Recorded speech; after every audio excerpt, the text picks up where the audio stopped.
How come? I don't know. Live streaming is on.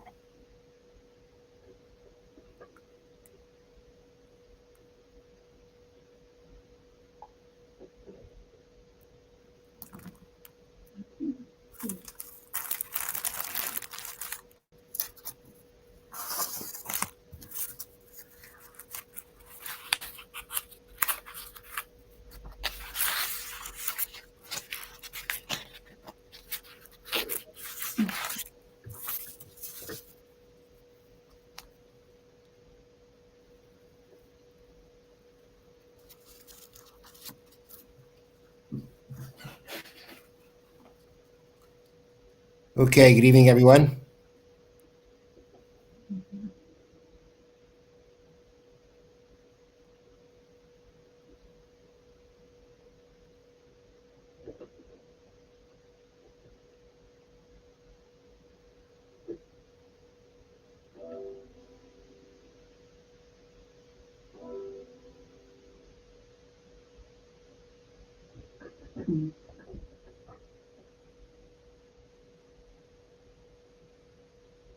Sean, can you hear? I still can't hear you. I know, I had this before on this computer. All right, I'm gonna have to turn on another computer, unless I. Okay, go ahead. I can't hear what you're saying. Go change, go. Okay.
Okay, What now?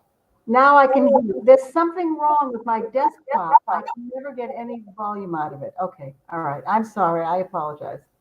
Don't tell me it's just you and me. So far, and Lev. Oh, hi, Lev. Okay, well, let me ask you a question because it pertains to Jay. So he hasn't used his office in his last 2 years, but he has like a Keurig and some cups. He has snacks there that I'm sure are so stale that I'm going to have to throw them out, but they are plummets. He wants to know if he has to pack all that stuff away. He literally only goes in there to pick up faxes if people fax something to him and to get files and put files there. He doesn't do any work there and meets with no one there. So again, he has an area where, so this is his office, Correct, on Holden Street. right? When he goes in, he stays there. Does he go there regularly? He goes there once a day to check the mail, not even every day. Sometimes it's every other day. He checks the mail. He'll pick up some files if it's somebody from last year that he needs to have their stuff. Or because I've been nudging him, I need space to put away things for Pesach. He's been bringing files back over there and dumping them. And if someone sends him a fax, he has to go there to get it. But he meets no one there and he does no work there. He hasn't done anything there since the beginning of the pandemic. So over Pesach, he's not planning on working there. No. Would seem to me that he could just sell whatever chametz is there, and that's it. Okay. All right. And he doesn't have to do anything else. Perfect. That's what he's done in years past. He sold the hummus there and he's worked here at the house. So, but we have a unique situation because, as you know, Friday night begins Pesach and it's the 15th, but it's not the end of tax season. Tax season goes until Tuesday. So it's unclear, considering he hasn't had a lot of sleep, that you're going to see him before the second days. I know you're tight, but I need him. I don't know that he can wake up, Rabbi. I'm not joking. This man is going to bed at 4 a.m. and getting up at 6. How many days do you think he can exist on 2 hours worth of sleep? I get it. But I could just say, I understand, but we really need him. I know. I'm just giving you a heads Now, up. in case he has to go there to get something, he can quickly go in and go out. Okay, all right. I'll let him know. Okay. Because even though we consider where the chametz is, that area is rented to a non-Jew, right. we stipulate with the non-Jew that people can go in and get things. Okay, all right, that's fine. I'm not sure that he will. Pretty much all he really needs to do is if somebody sends him something in the mail, they send it to Holden Street. We've had a lot of things redirected to our house and people are dropping things through the mail slot. But there are those people that, that send things there. And there are a few things that come regularly. Okay, all right. I'll let him know for sure. Okay. Did Tova get home? Excuse me? Did Tova get home yet or not? Is she still You're not coming home till Wednesday. Oh, Wednesday. Okay. And how's Esty doing? Hashem? Okay. I hope for Tova's sake that she doesn't get on a plane and come back and then have to turn around and go back again if she goes into labor. Oy, oy, oy. She'll be whiplashed from jet lag. Okay, we can only take everything as it comes. Yeah, no. All right. So I have a question about none of the stuff that we get through the year that's pre-washed, like the salads and the kale. We can't use any of that for Pesach, correct? Not unless it has a P on, unless it has an extra with a P. Do you know what it's like to try and find products now with a P? I'm absolutely going out of my mind. I can't. The stuff that you sent. Stop and Shop doesn't even carry their own cream cheese anymore, so it's lovely. It's going to have a P, but it doesn't exist. I managed to find some in Wegmans. I may have to go back. The small tubs of Tempty, it looks like they're not going to get those in. I have to find time to try and get to the butchery. I'm praying that I can get in tomorrow. Did you need me to bring something in tomorrow, or did you get No, I took care of it. Okay. Even the coleslaw, I looked at the Dole coleslaw. That usually has a P, like weeks before. It does not. It's only just the regular KVH or OU, whichever, gives that hashgacha.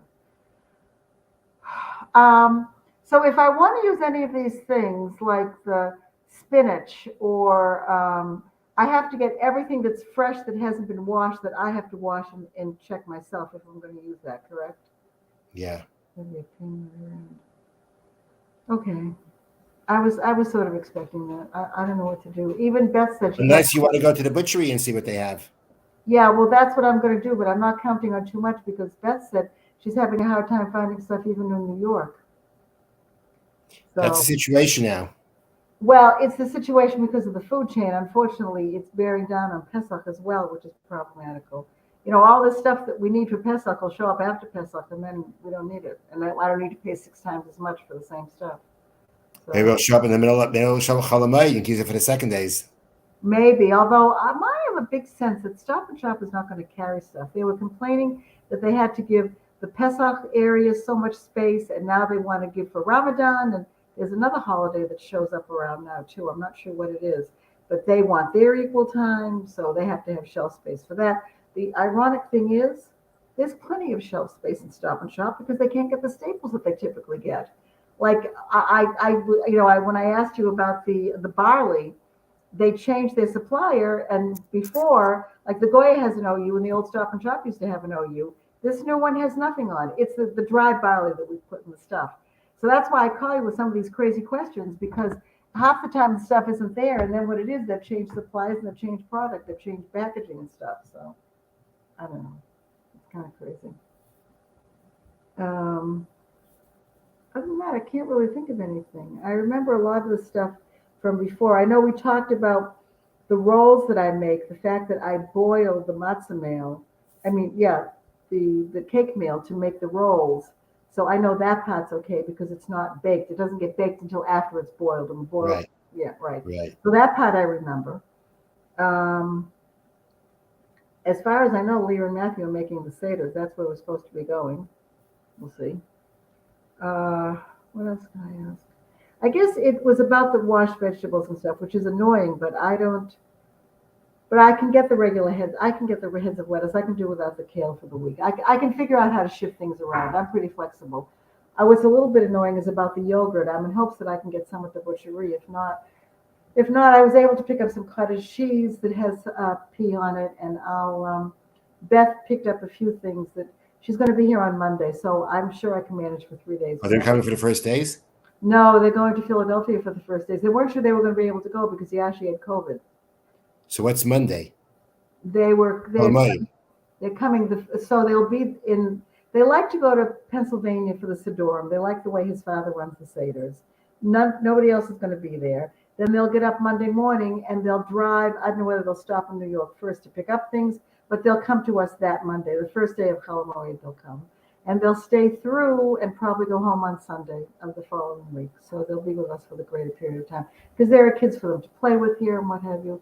We're all going to get COVID tested. It's such a delight. I can't even explain to you. Okay. All right. This is where we're at right now. So let's just see what we can get in. Yep. Okay. Just 1 second.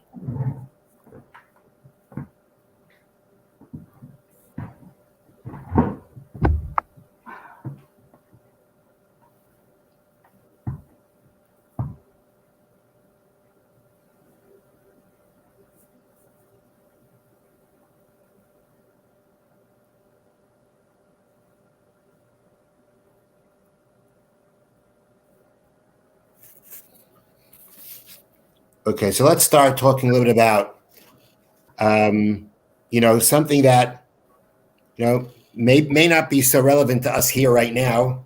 I mean, maybe it's relevant to other people, but just an interesting thing to talk about and see what the halachic ramifications of it are. Now, we know that we have an obligation called bedikas chametz, to search for the chametz. And as I mentioned many times before, if you look in the Gemara, or Shulchan Aruch, you're not going to find something called cleaning before Pesach. It's all about searching for the chametz. Cleaning for Pesach came about when we started all living in larger homes, and we couldn't get everything done the night before Pesach. So there became this practice that we clean beforehand, and we basically make sure that we're removing the chametz beforehand. And then on the night before Pesach, when we do the bedik, when we do the search, we're basically inspecting to make sure that we didn't forget anything and that things are mainly in order. Now, the areas that we are going to be searching is anywhere that chametz is brought into. A room that that chametz was brought into, or there's a possibility that the chametz was brought in there. That is an area that we say we have to clean and we have to search there. Now, theoretically, if you're not going to be, if a person who's not home for Pesach, really has two choices. Number one, let me just back up for a second. We've spoken about in the past years, people are always very busy with crumbs. And we've mentioned that essentially, according to most opinions, there's no obligation to have to look for crumbs. Crumbs are considered have no significance. We're not really that concerned that you're going to come eating crumbs off the floor. The only crumbs that we are really concerned about, and very concerned about, are any crumbs that be left on your counters. Anywhere where food would go, where food preparation takes place, where food eating takes place, in those areas we are concerned with even a crumb, because the rule is on Pesach we're not allowed to eat even a crumb. Even if a crumb gets mixed into our food, and typically if something non-kosher, a crumb of something non-kosher got mixed into 60 times more, it become nullified. On chametz, that doesn't happen. On Pesach, when it comes to chametz and Pesach, on Pesach, that doesn't happen. So although, the commentaries say, the Rishonim say, the Jewish people are holy and they won't even leave a morsel, they won't even have a morsel of, or a tiny bit of chametz in their domain.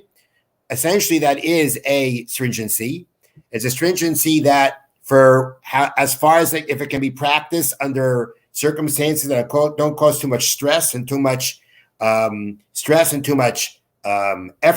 too much makes people very, very tired. By the time they come to the Seder, they're exhausted. Clearly there is this custom, and the truth is that when we're dealing with crumbs, you can deal with crumbs very easily. You sweep the floor and you vacuum, your crumbs are pretty much gone. The things that people do or still have done to really, really get into everything, which is again part of that practical understanding of the Jewish people being holy and making sure not to leave even a tiny bit of chametz. Again, that's a stringency. It's a stringency that is considered a holy stringency, but again, it has to be used common sense when to use it. And the main issue really is when you're going to be around chametz and where you're eating or where you're preparing food. That's where the problem of even even crumbs of chametz are an issue. Now, if you're not going to be home for Pesach, you're not going to be home. You're not going to be really around any chametz at your home. Theoretically, you could do a very quick cleaning. You could do the mitzvah of getting ready for Pesach by just doing a good cleaning. Almost like a Shabbos cleaning, and without having to get into anything very complicated. You could do that and then do a bedika before you leave. Again, if you leave your home before the night of bedikas chametz, so then you do your bedika the last night that you're home. And when you do that, when you're not doing it on the night of the 14th, you don't make a bracha. But again, if you're leaving your home, you've cleaned for Pesach, you're leaving your home, and you're going to do a bedika, you're going to check. You check the last night that you're there. Now, at the same time, many people in the kind of situation not going to be home, they have that choice of doing a quick but thorough cleaning, but they're not going to be home. They have another choice, and that is they can basically what we call sell your house. Now, sell your house doesn't mean you're going to sell your house. Sell your house means that anytime we sell chametz to a non-Jew, what's happening is we're selling our chametz in the area where the chametz is, because it's not enough just to sell the chametz and say it's not my chametz anymore. If it's not your chametz anymore, but it's sitting right in front of you, it's in your domain, we're concerned that you may come to eat it. So therefore, not only do we sell the chametz, but the area where the chametz is sitting, we rent that out to the non-Jew. So your cabinets that are holding your chametz things, the chametz belongs to the non-Jew, and the cabinets are rented to the non-Jew. So now basically it's not ours, it's not considered in our domain anymore. So that's what's happening. So for people who aren't going to be home, right, and therefore they're not going to be, they can go ahead and really sell all the chametz that may be in their house. Wherever their chametz is going to be, which is all over the house or possibly all over the house, that area is going to be sold to the guy. And theoretically, by doing that, you're not going to have to go ahead and you're not going to do anything. You're not going to have to clean. You're not going to have to search. The same way when we sell the chametz in our cabinets, we don't search those cabinets. If we're going in and selling our entire, if we're not checking, and therefore we're selling everywhere where chametz may be, It's the same idea like the cabinets. You wouldn't have an obligation to have to search for chametz there. So really, when a person goes away, and many people do this, they don't go through the whole cleaning process. They could, and they could still, get the mitzvah of bir chametz, of removing chametz. But if they choose not to, then they can just go ahead and sell wherever the chametz they sell the chametz and the area wherever it may be, and they wouldn't have to do a bedika. Okay, sounds good, right? Nonetheless, even a person who is going away, according to many opinions, has to still perform the mitzvah of searching for chametz. It's not searching for chametz is not only, if my home has chametz, it has chametz. Now, again, if you have a home that's always chametz free, there is no obligation for bedika. But if your home has had chametz in it, right? It's your home, you live in this home, and it had chametz in it. Even if you're not going to be near that chametz, there is still a mitzvah to go ahead and search for chametz. There's still a mitzvah to go in and do it, to do a search. Now, in order to and now to fulfill that, you wouldn't have to go in and search your whole home. What you would do is you can choose a room, and choose a room that's not too difficult to clean, a room where chametz goes into or could go into, and therefore you got to search it. Take that room, clean it, do a quick cleaning, and do a search there, and you've done your mitzvah. So even a person who is not going to be home for Pesach and maybe choosing to basically, as we say, sell the whole house, nonetheless, there is a mitzvah there. They according to many opinions, they have a mitzvah, an obligation to do a search. And to fulfill that, it's enough to go ahead and choose a room that needs to be cleaned, that needs to be searched, and to clean it and do a badik on it. And for that, you've covered all your bases. So that's just one thing that's one thing I wanted to mention, for people who are going to be away. If people are going to be away, they should take one room. Doesn't have to be a difficult room. Again, we're not talking about a room like your attic where perhaps you can assume the chametz doesn't even go there. Talk about a room where there's a possibility that chametz goes there, and take your living room, right? Give it a vacuum, and you're done.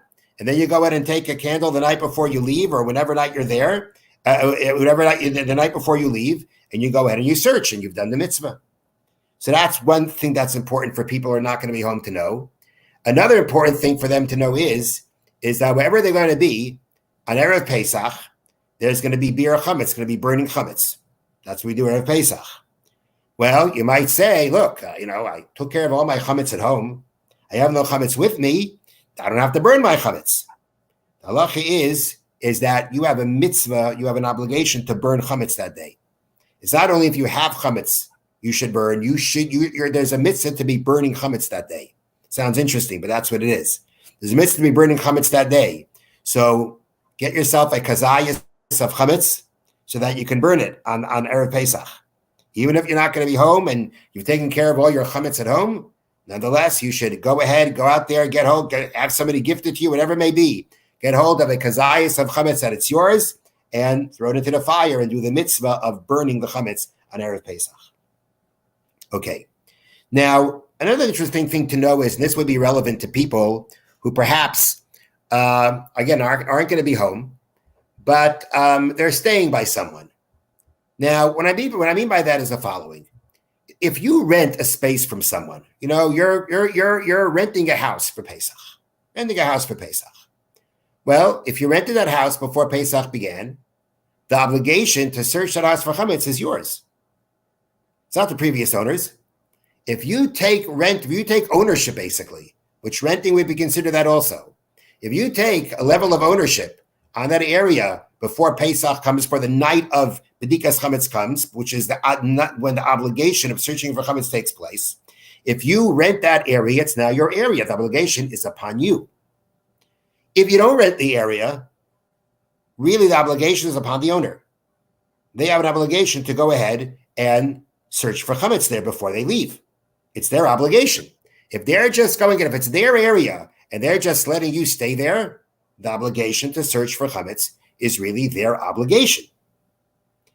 And if they didn't, you cannot say, well, he was supposed to and he didn't, not my problem. It's your problem. you are not allowed to be in an area that needed to be searched for chametz, and it wasn't. Even if it's not your chametz and it's not your area, you're not allowed to be around chametz in a regular basis. So, for instance, imagine a situation like this, and it's possible to have this. There is a room in your house, and you sold there was chametz in there, and you sold the chametz, you rented out the room, or let's say you did it to your whole house, and you ask the non-Jew permission. I know that this house is rented from you. Can I stay there on Pesach? And he says, sure, go ahead.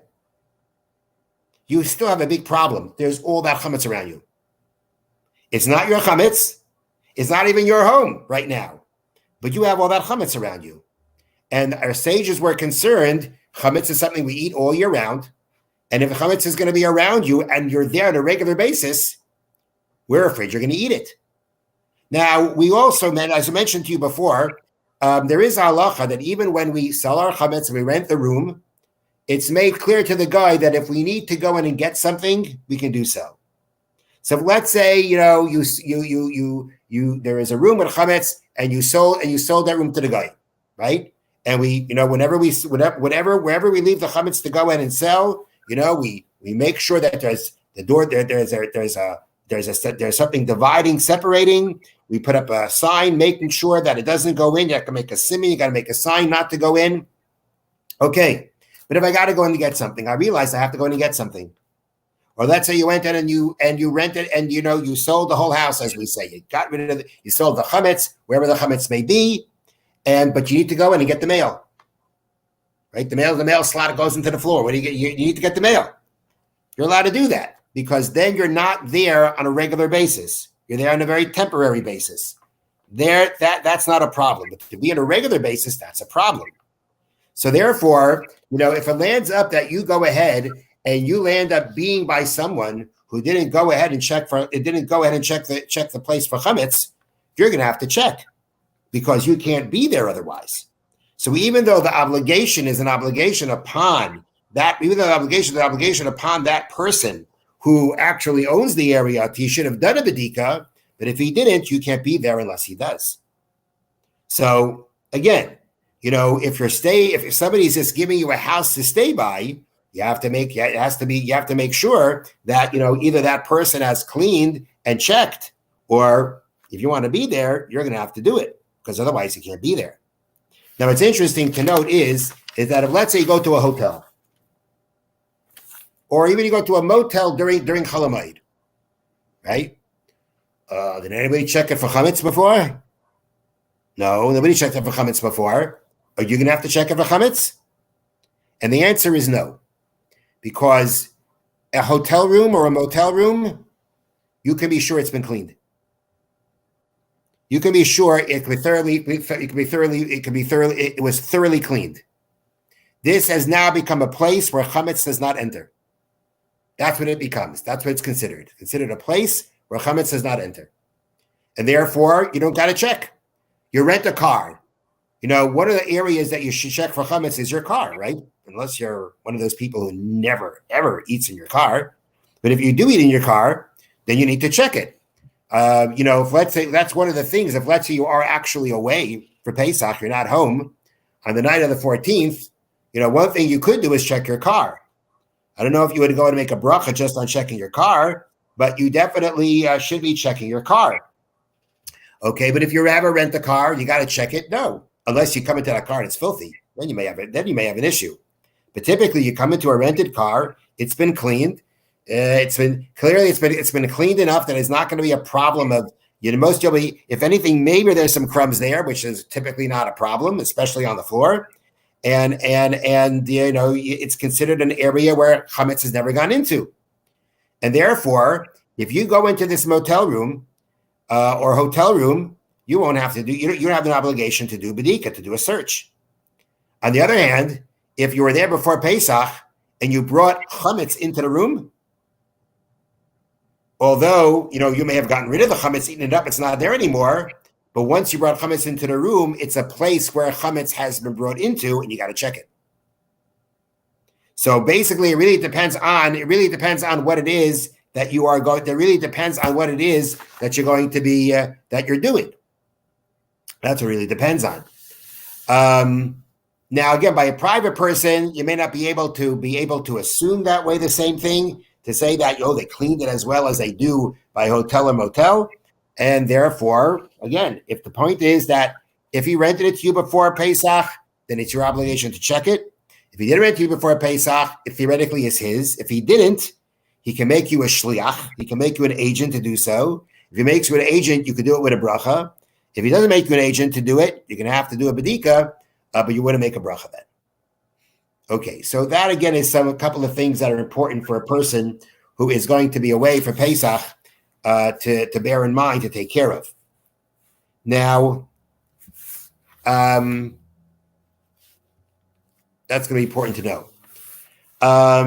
The next thing I just want to mention is that when we talk about, we've been mentioning the fact that we go ahead and what we're selling to the guy, we take it, we put it in a cabinet, we leave it there. This is not, again, most people, that's what they do, right?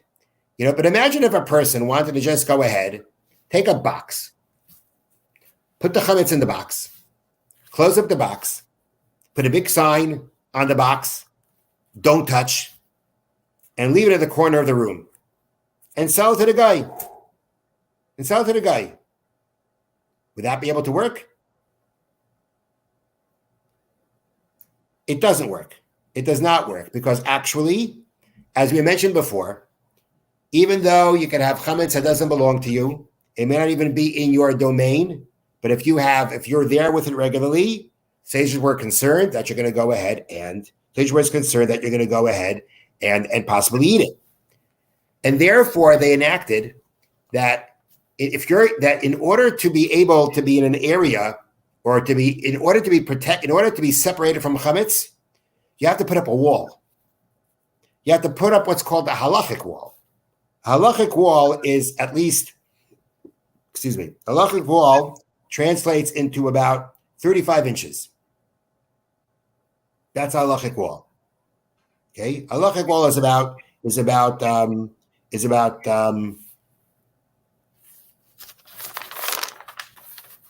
tefachim. It's called 10 tefachim, 10 fists, which is about 35 inches. And that is the minimum size of a halachic wall.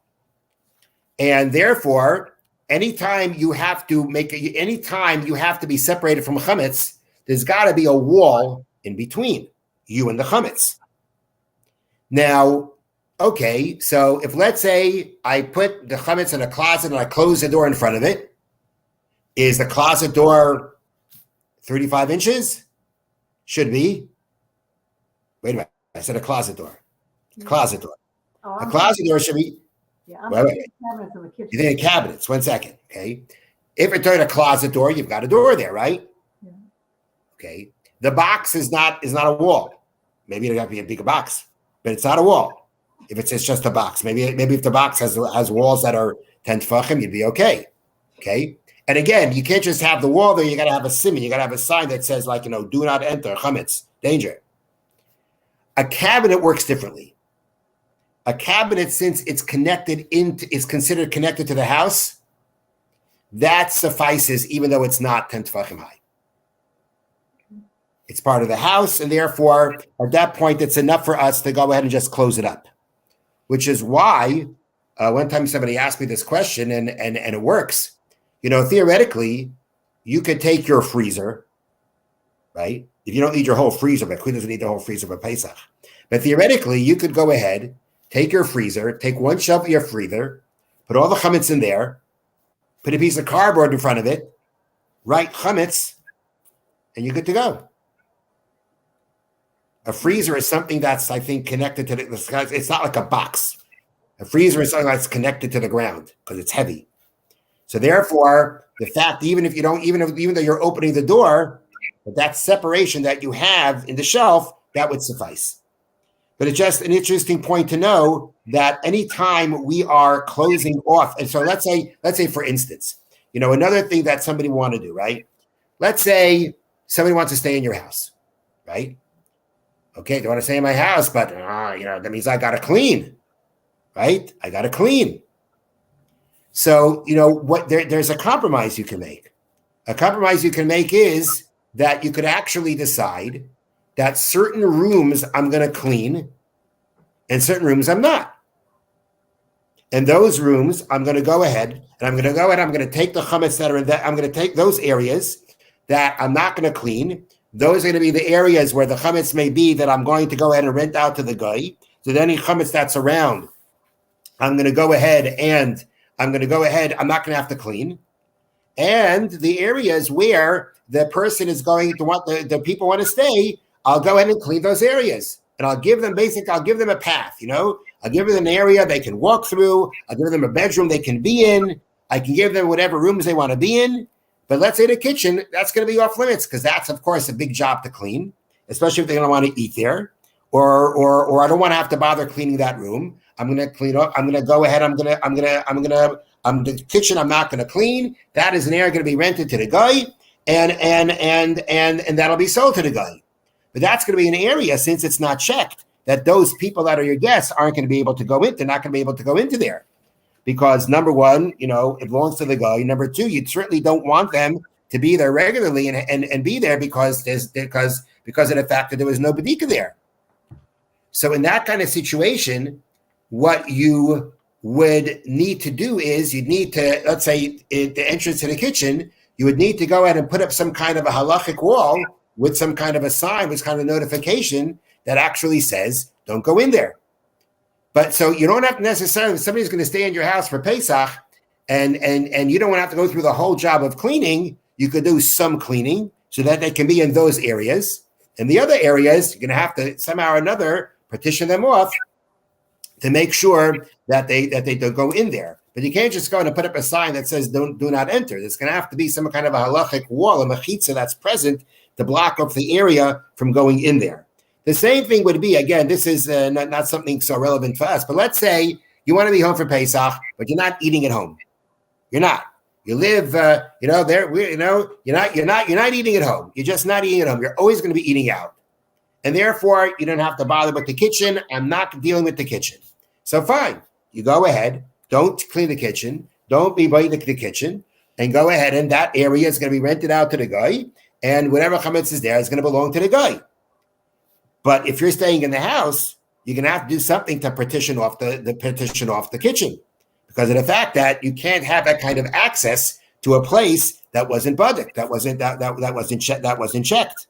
To stay in the house regularly and say that, well, I just won't go into this room.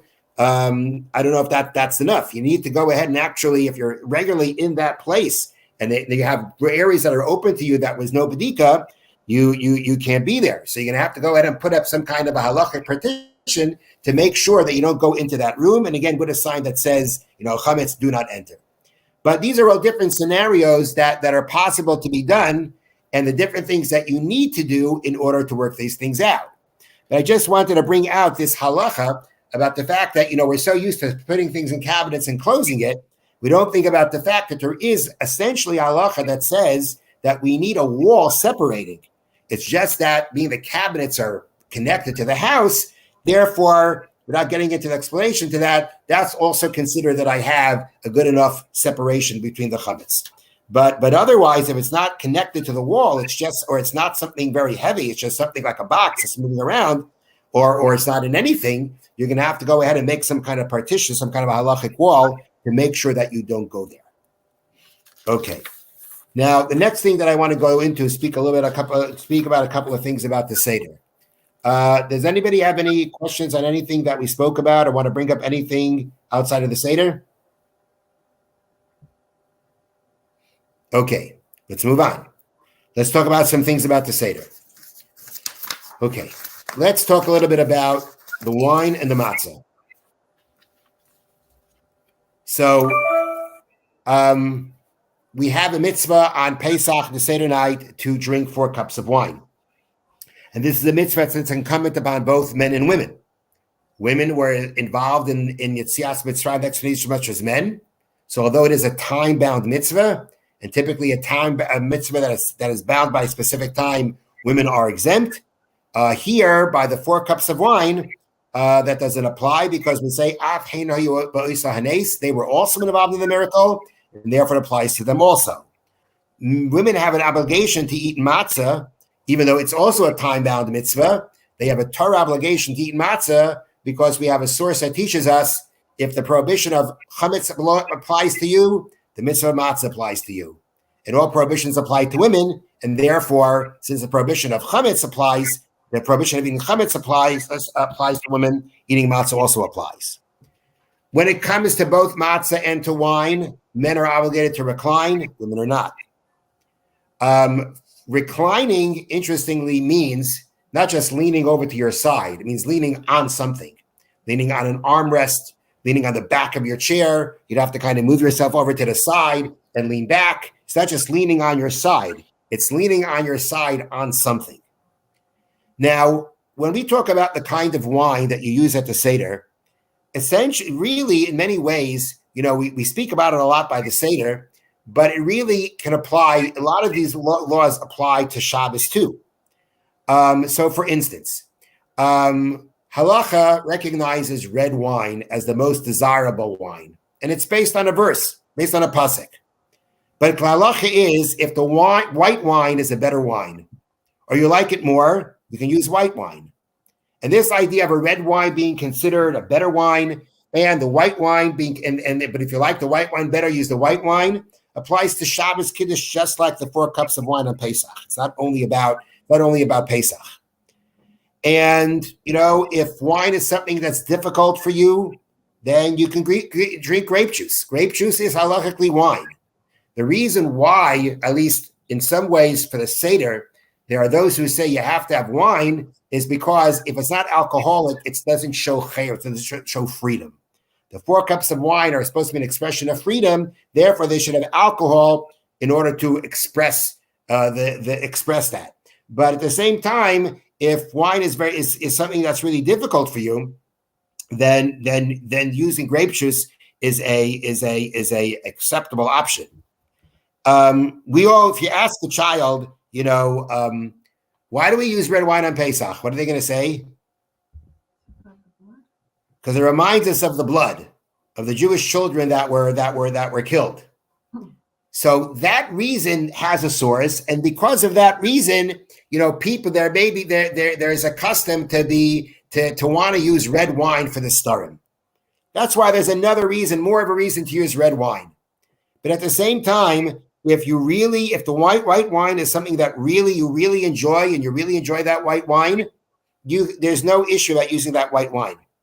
I think some people say if you want to use white wine and you want to fulfill that remembrance of the blood, so pour a little red wine in it, and so you'll have your redness. I'm not sure if that works that well, but there are those who say to do that. But again, what's really important is what you really enjoy. If you really enjoy that white wine, you can use the white wine. There are those who will, use a red wine because of the fact that they want to again fulfill that idea that it helps us remember the blood of those children that were drowned and that were put into the bricks. Now, if a person cannot drink wine or grape juice, they can't handle any of them.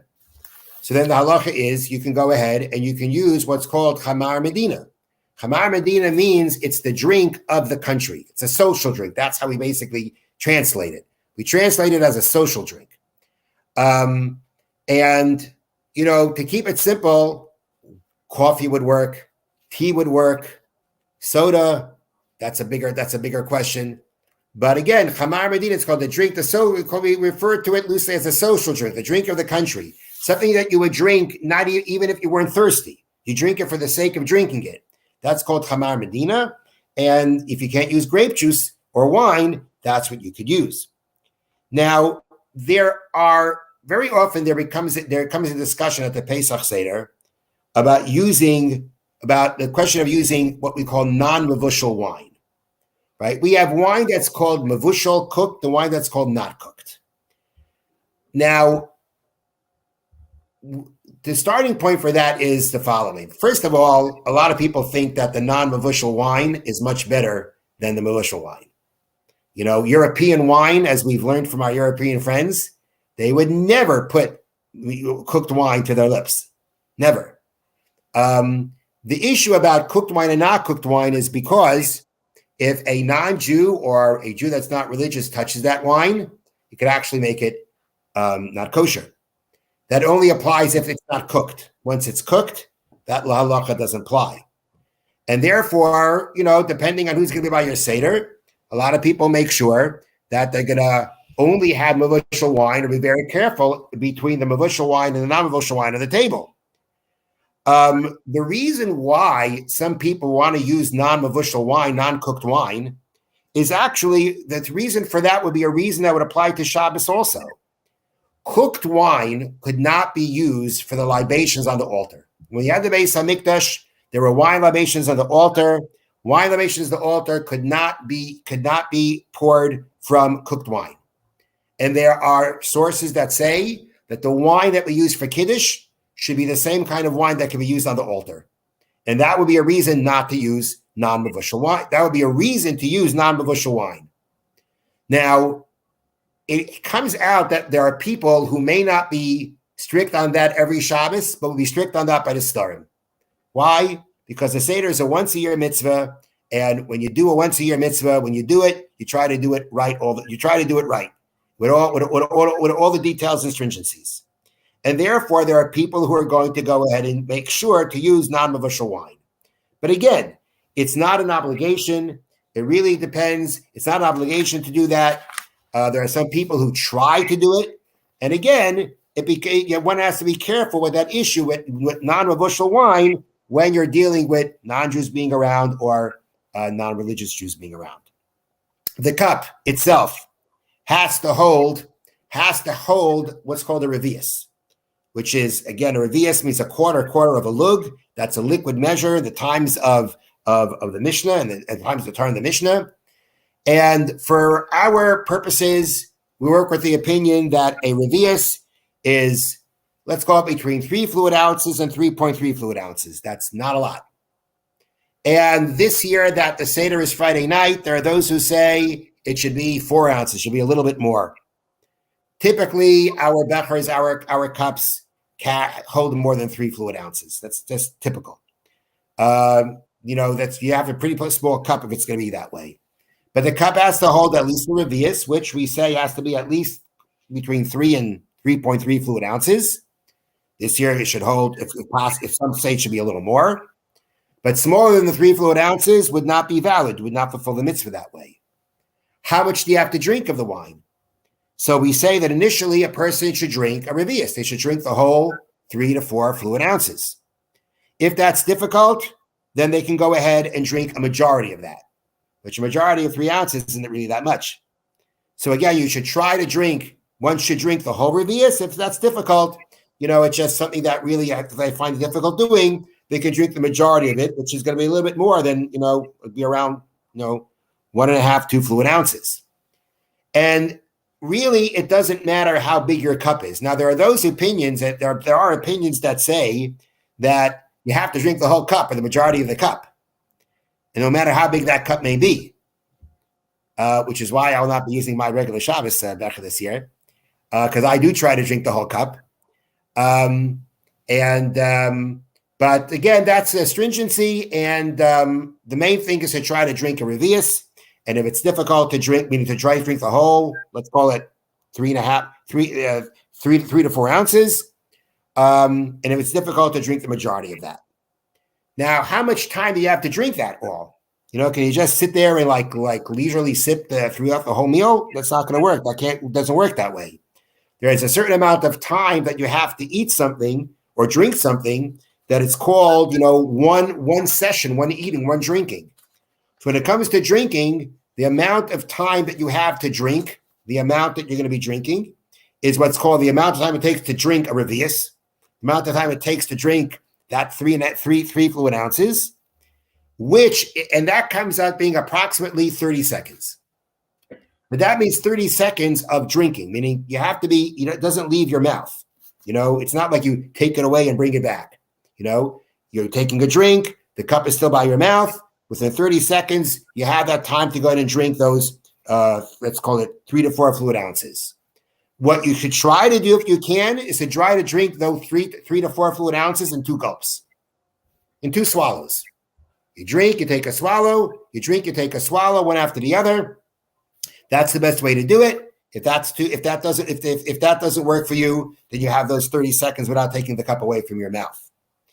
Now, here becomes an interesting, a very relevant issue about drinking the cups, especially when we're talking about the cups of wine that you drink, that between the first and second cup.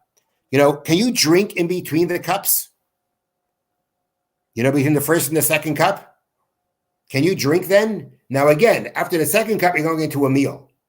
And clearly no one's taking drink, at that point anyway, you're going to be washing. So that's going to cover your drinks also. But what about between the first and second cup? And what about then? After the third cup, which is by the Afikomen, you can't go taking, extra drinks, but theoretically water you'd be able to. So can you drink between the cups? So water, there's no issue. Water you can drink in between. You got to make a bracha?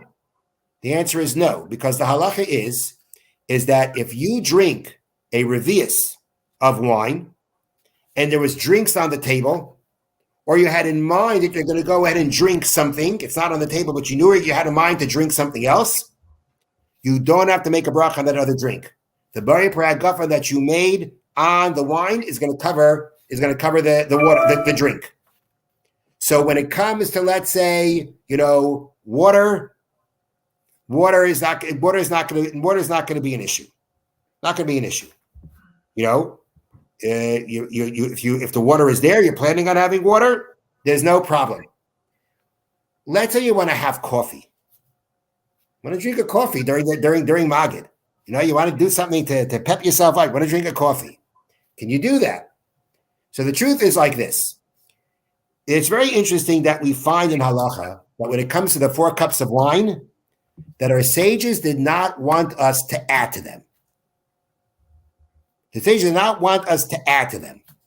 Don't do something that appears like you're adding to the 4 cups. Now, the issue is like this. As we mentioned before, the coffee or tea, let's say, is chamar medina. It's called a social drink. You can fulfill your mitzvah with that. So there could be a possibility that if you're drinking a cup of coffee in the middle, someone's going to think, hey, you're adding, that's going to look like you're adding to the cups because I can do my mitzvah with it. But if I was doing my mitzvah with it, then I'd have to be making a bracha on it. So if I have to make a bracha on the coffee, then it looks like I'm adding. If I don't have to make a bracha to the coffee, then it doesn't look like I'm adding. So if you want to have a coffee between the first cup and the second cup, let's say, if when you made the bari paragafa on the first cup, you had in mind that you're going to be drinking coffee or tea afterwards, you're good to go. Because the bari paragafa covers the bracha on the coffee and the tea. And once I'm not making a bracha on the coffee and the tea, it doesn't look like I'm adding to the 4 cups. Water, theoretically, if let's say you had in mind, I'm not drinking water when you made the first cup, and then you changed your mind, okay, you can go ahead and break a bracha and take a cup of water. That doesn't look like you're adding to the cups because you can't use water for the 4 cups. So can you drink between the first and second cup? Yes, you can drink between the first and second cup. If it's water, then there's no issue, even if you have to make a bracha on it. If it's something like chamar medina, like something like the coffee or tea, then if you have in mind when you made that bracha on the first cup that you're planning on drinking coffee or tea afterwards, then you'll be able to do so because then you don't have to make a bracha. And between the third and the fourth cup, you want to drink water, you'll be able to do that. Okay. So that's a few things about the 4 cups. Let's talk a little bit about the matzah. As we said, the matzah is an obligation both on men and women. Now, there are different customs that we have when it comes to, in many homes, the person leading the Seder has 3 matzahs. In other homes, many of the members at the table have their own matzahs. But at the end of the day, whoever has matzahs, there are 3 matzahs.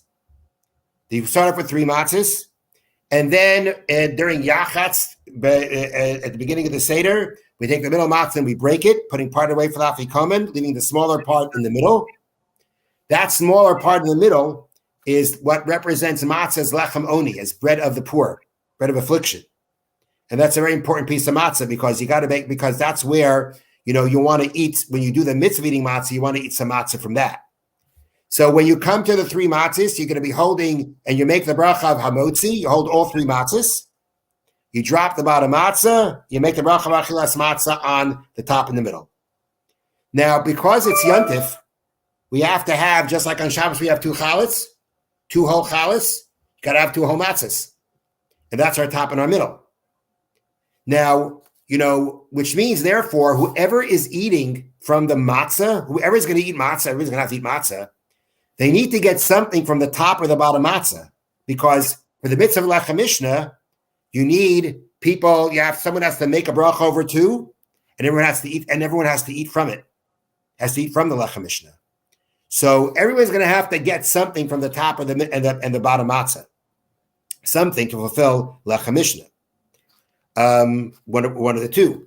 And also you try to go ahead and get from the middle matzah, because that's the matzah, that's the lechem oni, that's the bread of affliction. Now, the question now becomes, when it comes to the eating matzah, how much we have to eat, how to eat it. And you may find a lot of different ways how to figure out how much matzah to eat. I don't know if any of you downloaded the Pesach Guide from the VAD, but Rabbi Kaplan has a whole section there about matzah. But the guidelines that I usually go with is the following, and that is, it depends what kind of matzah you're using. If you're using a machine matzah, which typically has it's a little bit more has a little bit more air to it. So a machine matzah, you have to eat step number 1. To fulfill the mitzvah of eating matzah, you have to have a kazayis, the volume in olive. The volume of olive is about the volume of 1.1 fluid ounces. Okay. Now, when it comes to eating matzah, that's kind of hard to figure out. How are you going to figure that out? So again, there's different ways of how people have calculated this, but the way that I have always worked with is that when it comes to to figure out 1 kazayas of a machine matzah, it's, call it a little bit more than 1/3 of a machine matzah. And when you're talking about a hand matzah, which is more dense, which is more dense, less air pockets, in that situation, you would, depending on the matzah, if you're eating the matzahs in the Rabinowitz house, which are thick matzahs, 1/4 of a matzah is enough to be a kazayas. If it's a thin matzah, then it should be more like 1/3 of a matzah. So that's your amount of a kazayas. It happens to be that there is a stringency that is commonly practiced, that when we're dealing with eating matzah and we're trying to fulfill the Torah obligation of eating matzah, that we actually double it. We eat 2 kazesim, which would mean by a machine matzah, it goes from 1/3 to 2/3, and it's always good to eat a little bit more than your 2/3. And if you're dealing with a machine matzah, a hand matzah, if it's 1/4 becomes 1/2, it becomes 1/3, it's 2/3. Because there's a question about perhaps the sizes of things have changed, and therefore there's a common stringency that when it comes to where we're fulfilling our Torah obligation, which is by motzi matzah, which is at the beginning of the meal, and by afikomen, because according to many opinions, we're actually fulfilling our Torah obligation by the afikomen, what we call by the afikomen. Therefore, by both, there is a common practice to eat a double. But again, it's a stringency. And therefore, if it's really hard for a person to eat that double amount, then just stick to 1 kazayas. That's enough. Do a kazayas plus some more. But the point is that we do try by motz matzah and afikomen to do 2 kazesim. By korech, which again, there's no Torah obligation involved there, their 1 kazayas is enough. But it's important to know the 2 kazesim idea, the double amount, the double 1/4 or double 1/3 is a stringency and a situation for a person that it may be difficult for. A lot of times older people have a difficulty with it. Let's be honest, women have a difficulty with it more than men. If it's something that's going to be really difficult, for them to do, they can really go ahead and eat one kazayas. But interestingly, we always try to say, eat a little bit more than your one kazayas, because of the fact that, it's interesting to note that there is a question about the matzah gets stuck in your teeth. Does that count towards your amount? So in order to cover that, it's always a good idea to eat a little bit more. Now, no matter if there are a lot of people at the Seder, and only one person has 3 matzahs, how are you going to cover all that?